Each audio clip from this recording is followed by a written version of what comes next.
Está en línea la defensora oficial, la doctora Laura Solari. Laura, buen día, ¿cómo le va?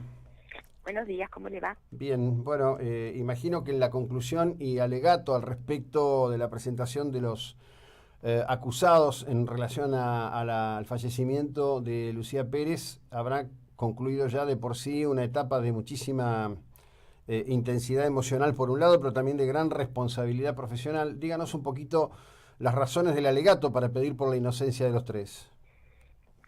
Bueno, fundamentalmente se ha tenido en cuenta la Junta Médica, el Ateneo Médico que se llevó a cabo el lunes 5 de noviembre en tribunales, que en definitiva no hizo más que ratificar lo que ya había manifestado la Junta Médica, que había sido llevada a cabo por profesionales de la Asesoría Pericial de La Plata, hace un año y medio en realidad. Eso fue en agosto del 2017, donde ya ellos habían expresado que no surgía de ningún elemento de la causa, ni de la autopsia, ni de los estudios histopatológicos, ni de las pericias, de ninguna pericia que se hubiera adjuntado, que existiera ningún síntoma que hiciera pensar o concluir que había habido un abuso sexual, toda vez que las lesiones, muy poquitas por cierto, que se encontraban en el cuerpo de Lucía, eran indicativas o podían perfectamente hallarse en una relación sexual consentida. Mm. Mm, Y luego hicieron otras manifestaciones, como que, por ejemplo, las lesiones eran vitales, que para la situación de aspiración, esa situación era necesariamente voluntaria, o sea, aspirar había sido una acción absolutamente voluntaria, razón por la cual se había llegado a la conclusión como una causal altamente probable, si bien no se podía determinar con certeza la causa de muerte, pero como altamente probable, una asfixia tóxica. Ujú. Entonces sobre eso basamos básicamente la inexistencia de un abuso sexual. Y por otra parte, la Fiscalía había encuadrado, digamos, luego de modificar las otras hipótesis que había sostenido en un comienzo, al no poder probar lo que se había venido sosteniendo, que era el empalamiento y el abuso sexual, digamos, por la forma violenta, como violencia física hablo. Ujú. Bueno, había modificado, digamos, esa plataforma, mmm, y había encuadrado la situación. Ahora ya, vuelvo a repetir, modificando lo que se había dicho antes, con una supuesta vulnerabilidad o en un contexto de violencia de género que a nuestro entender es absolutamente inexistente. O sea, esta no era una causa de violencia de género, y bueno, así lo expresamos en los alegatos. No existía Ujú. ningún elemento que nos permitiera deducir que había una vulnerabilidad en Lucía más que la propia vulnerabilidad de cualquier adolescente. O sea, no había Ujú. una situación de poder de Farías sobre Lucía de ninguna manera. Ajá. Bien, ahora, en relación a esto, porque imagino que frente a la presentación de los peritos médicos estuvieron todas las partes, ¿sí? Estaba la defensa, estaba la fiscalía, estaba el representante del particular damnificado. Sí, sí. Eh, la fiscalía no se notició de esto porque el pedido de penas que hace es como que da por sentado razones para la existencia de un crimen que la propia pericia médica está diciendo ante todos, incluidos los magistrados, por supuesto, que no existieron. Bueno, por eso le digo que nosotros lo manifestamos ayer en los alegatos, que entendemos que la Fiscalía lo que hizo fue ir mutando, o sea, fue buceando por distintos océanos Ujú. cuando fue viendo que las pruebas iban refutando su hipótesis. Entonces, Ujú. ante esa posición que no le era favorable, iba cambiando la situación. Ujú. Entonces, el escenario que en un principio, porque en un principio convengamos en que la investigación no estuvo mal orientada al Ujú. inicio de todo, y en un principio se habló de una vinculación del delito con algún estupefaciente. Sí. Luego esa situación se modificó cuando se agregó la operación de autopsia, en la que la doctora Carrizo, si bien negó en el día del Ateneo Médico haberle manifestado a la doctora Sánchez eh, las circunstancias del empalamiento. Sí. Bueno, eso quedó ahí medio en duda, no se sabe si no se lo dijo, entonces sería eh, mucho más temerario aún por parte de la Ujú. doctora Sánchez. Y si no, se lo dijo y no lo reconoció, o sea, si no existe Claro, esa otra claro. posibilidad, que se lo hubiera dicho y no lo haya reconocido el otro día. Lo cierto es que cuando esa posición se modificó, entonces pasamos a hablar ya de una agresión inhumana, de un empalamiento, luego se habló de un abuso de un abandono de persona seguido de muerte, o sea, se fueron arriesgando diversas hipótesis por parte de Claro. la Fiscalía, y cada vez que iba fracasando la prueba en tal sentido, se iba abriendo otro abanico. Pero bueno, ya lo expresamos ayer también, o sea, el Estado, el Ministerio Público como Estado, no tiene un derecho irrestricto a contar con todo el abanico del Código Penal e ir tirando tiros hasta que acierte con alguno. O sea, realmente eso es lo que sentimos que pasó. Entonces esa situación, ese escenario fue mutando. Entonces no es que el fiscal no tomó esas consideraciones, sino que ahora, ya al haberse descartado el empalamiento y la violencia física que se sostuvo en un comienzo, ahora hizo una modificación sin variar la plataforma fáctica, pero hizo una modificación y la hipótesis principal pasó a ser la de abuso sexual, pero ya no como una forma de violencia física, sino como una forma de violencia mediando violencia de género. Claro. Ahora, en un determinado momento, yo tuve algún acceso limitado y la verdad que no tuve ninguna gana de profundizarlo.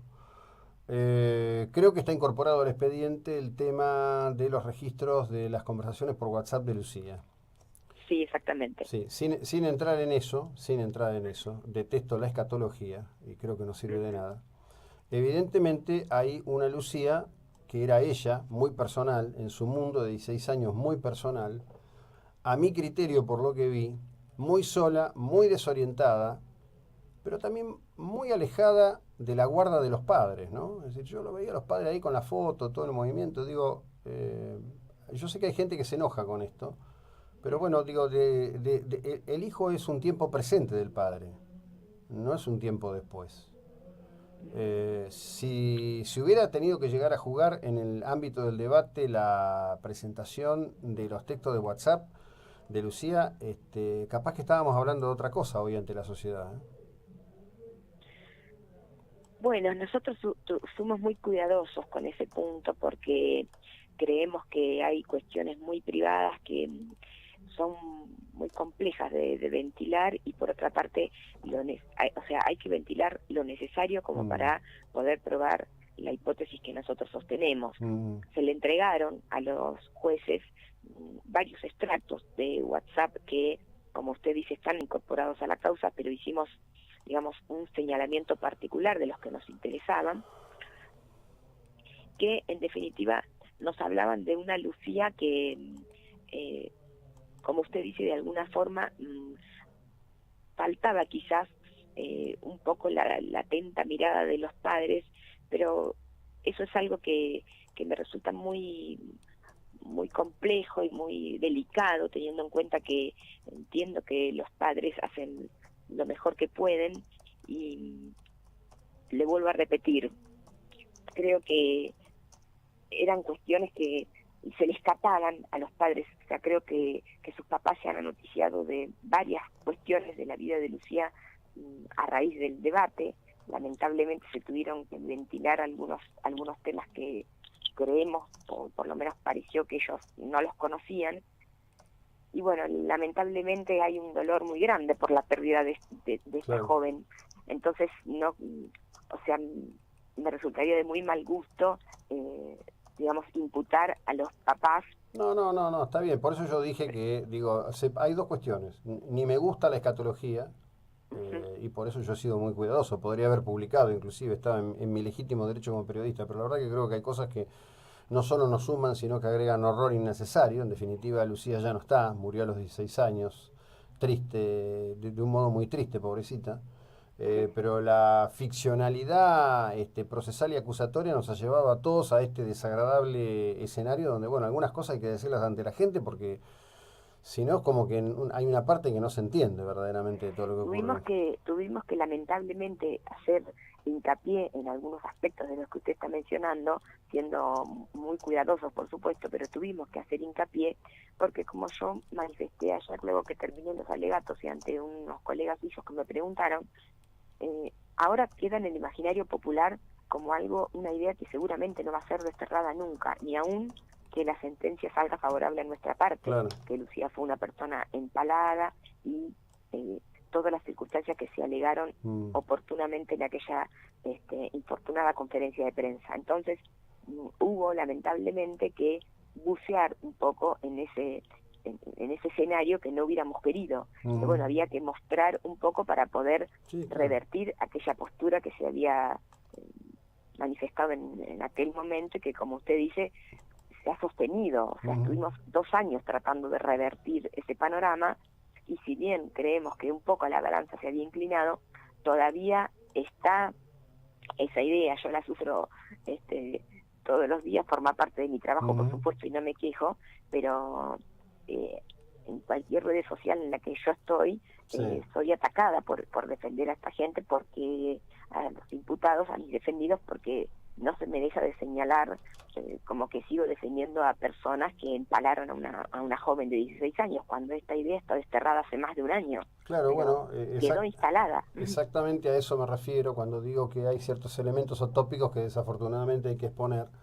Quizás uno podría colocarse en otro lugar, podría colocarse en el lugar de la misma impudicia de la defensa privada, de la representación privada de Lucier, y ponerse en el mismo plano y sacar cosas. Creo que cada uno sabe en la vida hasta dónde llega. Mire, hoy tempranito, y la libero con esto, yo te comenté ante esta audiencia un evento ocurrido en una localidad mexicana, en donde 2 personas fueron matadas a patadas y quemadas, acusadas de ser ladrones de niños, en un tema agitado a través de las redes sociales.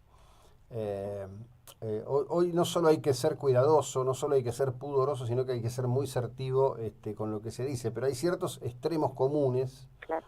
Que, bueno, se pasan estas cosas, ¿no? Lamentable y desafortunadamente. Sí.